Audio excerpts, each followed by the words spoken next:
ઉભા થાવ હવે તમે નાના નથી. હા વિકી માતાજી સાવ બાળકો પણ હતા, એક દોઢ વર્ષના હશે, એક વર્ષના હતા કેટલા એક વર્ષ નાના હતા. પેલા એના ભા રણછોડ ભા એને ઉઠાડી લાવતા, ચલો સ્વામીજીનું દૂધ, પ્રભુનું દૂધ, એટલે નાની ટોલી દૂધની ગાય, દેશી ગાયના દૂધની રોજ ડેઈલી. એટલે 1980 બાપુ પર લાભ લે છે, એટલે 2025 એને 45 વર્ષ થયા લાભ લે છે. બાળક હતા ત્યારથી સાવ સગળા ભગવાન જ છે.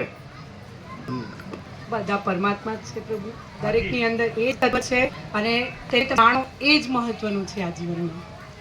તમારી અંદર શ્વાસ તમે લો છો અને શ્વાસ છોડો છો, એની અંદર તમે સતત મંત્રમુગ્ધ થઈ જાઓ, એ જ પરમાત્મા છે, બીજું કાંઈ જ નથી.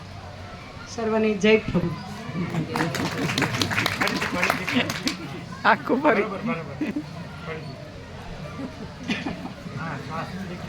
તમે જે શ્વાસ અંદર લો છો છેક નાભી સુધી જવા દો અને પછી ધીમે ધીમે એને છોડો, એની વચ્ચે જે તત્વ વિદ્યમાન થાય એની અંદર તમે સજાગ રહો, એ જ પરમાત્મા છે.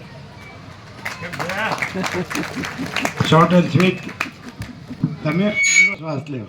હા જે આ તો બાળક હતા 1 વર્ષ, એટલે અત્યારે 44 થયા હશે, 45 ત્યારથી લાભ લે. એમના પિતાજી મફા પ્રભુ ખૂબ લાભ લીધો, મફા રણછોડ પ્રભુ એના ભાઈ ખૂબ લાભ લીધો.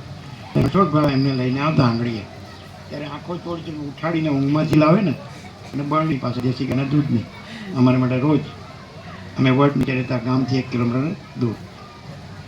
શું કીધું સાંભળ્યું બધાએ?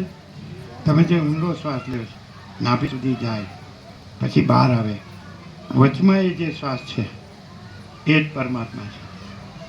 આવું ચોખ્ખું એ જેવા બાળક એટલે ભગવાન જેવા છે, એટલે ભગવાન જેવું જ બતાવું સીધું. બરાબર. હવે આપણે લઈશું